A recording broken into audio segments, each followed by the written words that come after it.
Welcome once again to the Movies and Stuff show. My name is Dan, and joining me is a man who hypothetically took Denver +6 in the Super Bowl. Abe. That's right. Hypothetically. If anybody from the federal government is watching. Probably not. Well, then I really did it. You did. And so you essentially won by, 20 points then? Right. Yeah, it was a nice safe 14 plus 6, yeah. That was good. You know, it's too bad I didn't take Denver minus 13.5 points.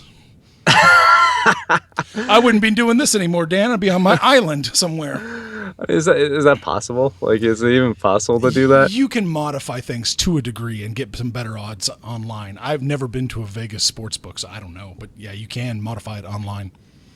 That's something. Yeah. I don't know if it's.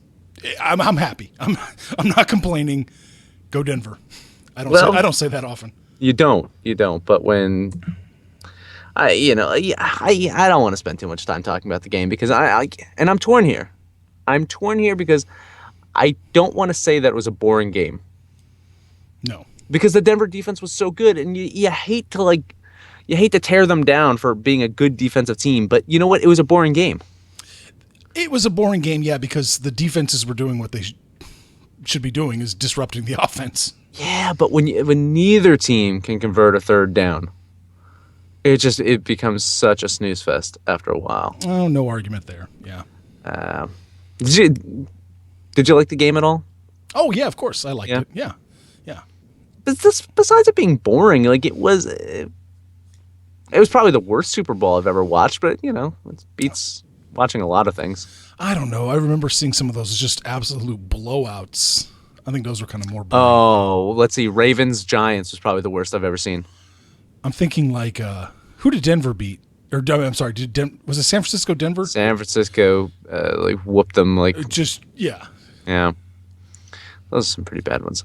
Yeah. What do you think about Vegas making a huge mistake on Von Miller's MVP odds? I thought that was really funny because it was 24-1? Yeah, 24-1. And I can't think of if Denver wins. They're basically essentially saying Denver's not going to win by doing that. Yeah. Because if Denver wins, who's above him? Right. Who's above Von Miller? Because it's not. I mean, I honestly, at one point in the game, I said it was going to be the kicker, McManus. Yeah, that's right, you did. Yeah, but it wasn't going to be Peyton. No way. It's just. Have we seen him play this year? Yeah, he's thrown more interceptions than touchdowns. I mean, yeah, it had to be Von Miller. I think that was a misstep. You're right. It was the Broncos can't possibly win. No. And they paid for it supposedly. Yeah. And we got a Godzilla fanboy saying that he missed the game, so he has no clue what went on. Oh. We got Jamil saying sloppy play all around. I agree. It was sloppy play, and Cam Newton's getting a lot of crap for not diving for that ball. I'm one of those people. I'm one of those people that's going to give Cam Newton crap for that. I'm going to give anybody crap for that. I'm going to give anybody, because if you're not going to do it 17, 18 games, Super Bowl is the game that you do it. Right. It doesn't matter at that point. Well, Cam will certainly do a front flip into the end zone for a touchdown in a regular season game. Whoa! I don't want to hurt myself when there's a fumble. Let's just come on, Cam. Come on. I mean, and I understand because we were kind of quick to basically say that Andy Dalton ruined the Bengals' chances of winning because the fact that he tried to tackle someone after throwing an interception. Yeah. But during the Super Bowl, that's when you do it. If not then, it'll never happen. Yeah. Because they were still in it at that point. They recovered that fumble. They're still hypothetically in it. I mean, that defense was playing so good. I don't know. Then the next play, Von Miller sacks him and just breaks his arm at that point. God. I don't know. Like it was, it really was not. Wasn't anything that I was super thrilled to watch. And then, one of the reasons that people watch is the commercials. And I think it was a record this year for how much people paid for a second of commercial time. $166,000 a second or something ridiculous. A second. And, I mean, once again, I thought commercials were mostly disappointing. I think my favorite was Jason Schwartzman throwing a roll at Dan Marino. That was the best commercial. That's the one. It was a surprising reference to The Wire in a Prius commercial. Yes, it was. I couldn't believe it. All those guys from Wire Season 2 were back together again. Frank, Nikki, and Ziggy. Yep. So there was that. And, there was a fucking commercial for Scientology. You said that. I missed it. Yeah, you walked away from the TV at the time, thankfully. But I couldn't believe it. I'm like, and it wasn't like a Dianetics one. It was like a brand new, like, we're fresh and new and we're ready to people to join Scientology. I mean, is that the right crowd? The Super Bowl crowd is the right crowd for Scientology? I don't know. I don't think so. I really don't think so. Yeah. So we saw a lot of well-known actors though appear. Christopher Walken. He had his walk-in closet. I don't know if anyone noticed that, a walk-in closet commercial. Yes, I saw that. Got Sir Anthony Hopkins shilling TurboTax. I think Harvey Keitel was in one. Oh, he was. Yeah, that's right. Harvey Keitel was in one. There's a lot of famous, like a lot of like well-known actors and actors. Helen Mirren. Yeah, that was the big one. Yeah. And well, she was like in one that was, if I recall, was kind of I don't know, uplifting. It was the "Don't Drink and Drive" one. Yeah. Yeah. I mean that's. I think that everybody was just like they missed the point of the commercial. They were just saying, "How old is she again?" Yeah. Right, good job. Good job, Helen. Good job. Looking good, Helen. I don't know. One that was shown locally, I caught it online, so we didn't see it live. Did you see it? Was Pete Rose promoting gambling and baseball betting in Vegas? Did you see that one? I didn't see that one. Yeah, I saw it online. It's, they're sitting at a table and there's like kind of a guy that's running a casino, and it's like my this guy with a red hat kind of in shadows, and like my guy needs to know about this gambling blah blah blah blah, and the guy's like, oh, it's completely good, and then out of the shadows comes Pete Rose and is like, I'm not going to get in any trouble for this, am I? And it's just like, and then it's like in Vegas where betting on baseball is allowed or something like that. Like it was really bad. Fucking Pete Rose, man. It was really bad taste. I mean, it was basically like Pete Rose is like, you know what? I'm not getting back in baseball. Fuck you. Yeah, pretty much. He's doing like. Oh man. Well, we've talked about that before. I'm not a fan, and I never want to see him in the Hall of Fame. So yeah fuck him. Yeah. In general, commercials are not so good. I mean, Jason Schwartzman throwing the roll, definitely my favorite. Oh yeah, absolutely. And that damn the like the snack room or the party area Alec Baldwin had. Oh yeah. Awesome. Was in. I want that. Just, my Super Bowl was really low key. Honestly, I did absolutely nothing. I watched the game. Oh yeah, well that's what I did too. Yeah. We're old. We're really old. We're boring. I didn't even eat anything that was bad. Like looking back, it's like, man, I didn't eat anything bad during the Super Bowl.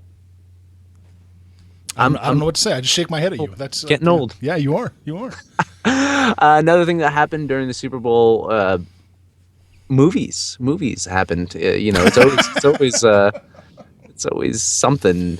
And it was interesting though because it was mixed between regular commercials. And there's also like movie commercial tie-ins. That was, they had the Hulk and Ant-Man sharing Pepsi. Yes, you did. So you saw that. Yes. You had Bruce Wayne flying on Turkish Airlines. Is Turkish Airlines a real airline? I believe so. I have no idea. I just think so. Everyone's like, oh, they're selling out. What? I didn't even know Turkish Airlines was real. I figured it was Ra's al Ghul's airlines or something. I don't know. I think it's real. Okay. I think it was like some kind of tie-in. There was an Independence Day sequel commercial. Oh yeah. Which Did you see it or no? I saw that. Yeah. Yeah, I mean, they're just going. It's a full action film. There's no. It doesn't seem fun. Like, it doesn't seem fun at all. It just seems like, oh, we got alien technology spaceships now. Let's go fight the aliens. It's like the original one. Say what you will about it. It had a personality to it. Oh, like I don't think it was just a full-on action film. It had a quirkiness to it that, I don't know, you kind of look back, a little bit of nostalgia. It's probably like rose-tinted glasses. It's not a good movie. Oh, no. Independence Day is not a good movie, but you have you got the speech from Bill Pullman, and you got the drunken Quaid flying you're right. the airplane. Right. And That's oh boy. Smith and had a good rapport with Goldblum. They had a good rapport, and they're smoking the cigars and stuff like that. It was it had strippers. I mean, come on. It was you look back and it's like, this one just kind of looks like, oh well, all right, just fighting aliens.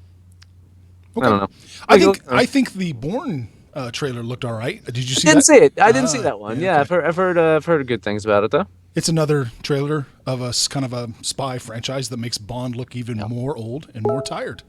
Right. Yep. Great. Jamil says the Jungle Book trailer was awesome. I didn't see that one. It was good. Okay. It was good. Looked good. I really thought. I thought it looked really good. Another one. Did you happen to see the TMNT 2 trailer? Oh yes, I did. We have Krang. I'm excited about that. I am so excited to see Krang.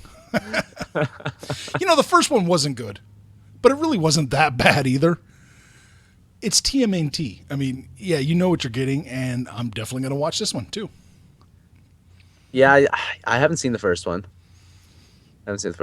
Well, you won't be able to follow along in the second one, Dan, unless you see the first one.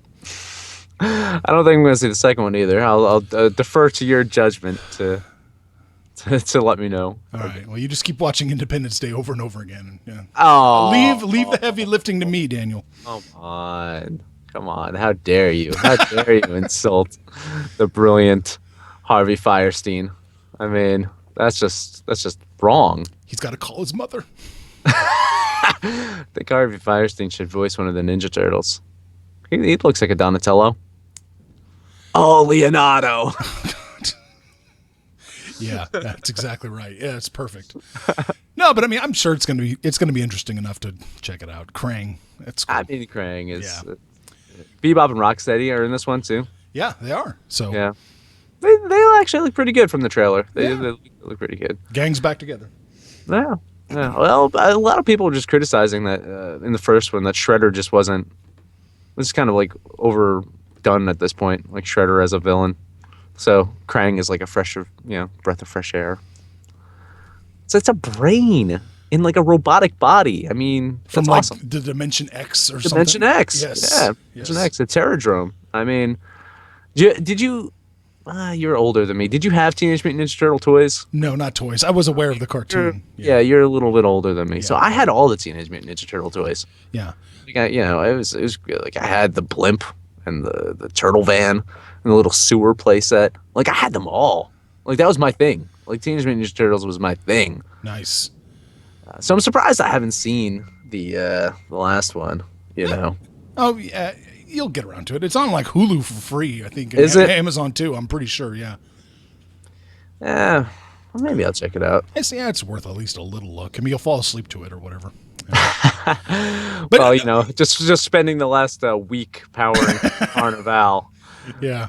So now I have some free time, I guess, to watch some movies. I will tell everybody out there, if you get a chance, and it's on YouTube for free, watch that Teenage Mutant Ninja Turtles like Unleashed or Unlimited, where the turtles are bouncing from all the multiverses where they exist.